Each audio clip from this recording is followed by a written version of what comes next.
Hey guys, we're back here. It's Thursday. We're having World History 1. Earlier in the week, we did talk about Christopher Columbus and his exploration. And today we're going to finish filling out the questions in our packet. So I want to get right on that. Who was Christopher Columbus? Well, he was an Italian explorer and navigator. What were the names of his ships? The Pinta, the Maria, Santa Maria, and the Nina. Correct. Good. How did Columbus get interested in sailing?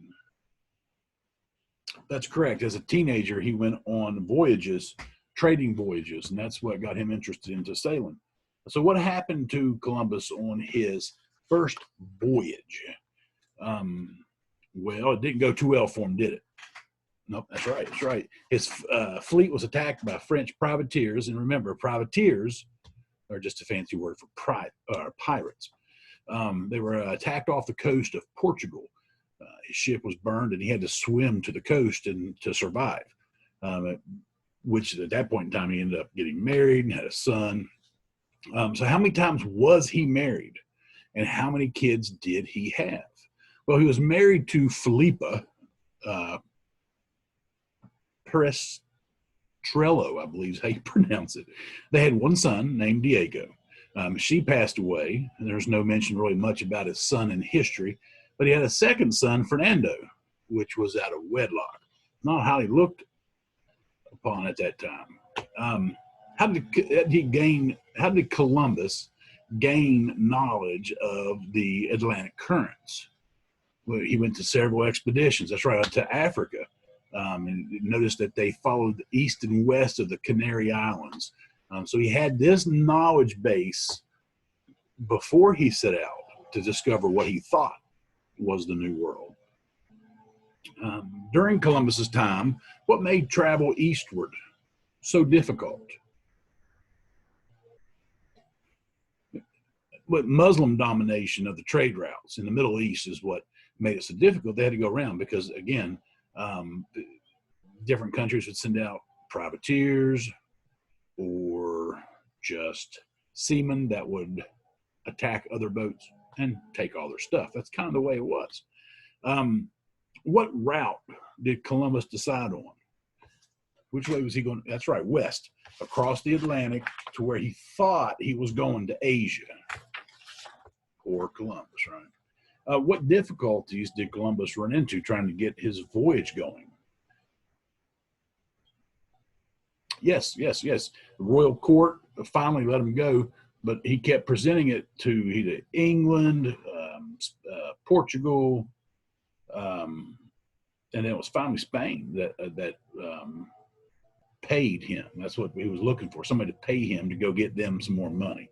So when Columbus visited Cuba, where did he think he was? Where did he think he landed? Yeah, he thought he landed in China. He thought he had landed on the mainland in China. He was wrong. What happened, or what do you think he was when he landed in what he named Hispaniola? Modern day, yeah, Haiti and the Dominican Republic, right beside Cuba. That's exactly right. What happened to the Santa Maria in Hispaniola? It wrecked off a reef. Yep, it wrecked off a reef. And they took the wood from that and built something. A settlement, yep. Christmas town, it was called Villa de la Navidad, which I think is a really cool name to name a town, a Christmas town. But what happened? What happened to it? He left. He came back after it had been built from the wood from the Santa Maria ship. On his second expedition, he came back through, and what happened? It was destroyed, and the sailors were all massacred. Everyone dead. On his third voyage, he reached the mainland, explored the Orinoco River, which is in present-day Venezuela. But the Spanish crown did something on his third voyage. That's right. There were so many complaints from the locals that the Spanish crown sent out a royal officer and they arrested Columbus on the spot, put him in chains, and brought him back to England.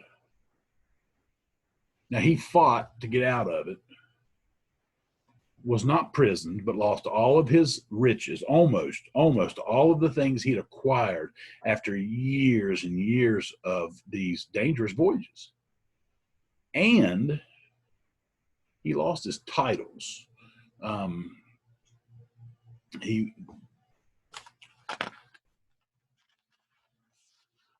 Now, before he died, he was able to get back some of his wealth, not much, and he never got his titles back, that's for sure. So that brings us up to a question. It's called the Colombian Exchange. What was the Colombian Exchange? Yes, widespread transfer of people, plants, animals, diseases, and cultures. It basically affected nearly every society on the planet. American Indians didn't have horses. Now they did. So that bettered their lives. They also didn't have smallpox, and that decimated them. Over 1 million Native Americans were killed just from smallpox.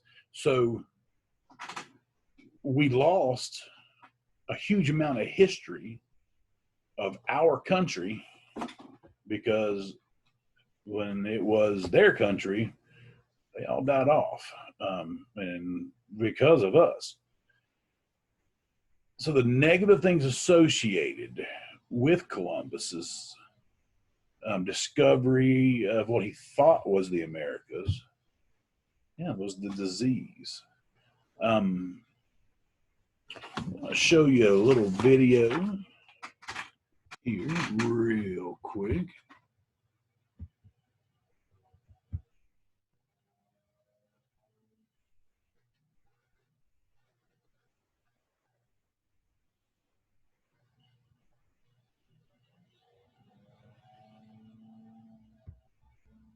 And the video is not working too well, so we're going to skip that and save it for next week.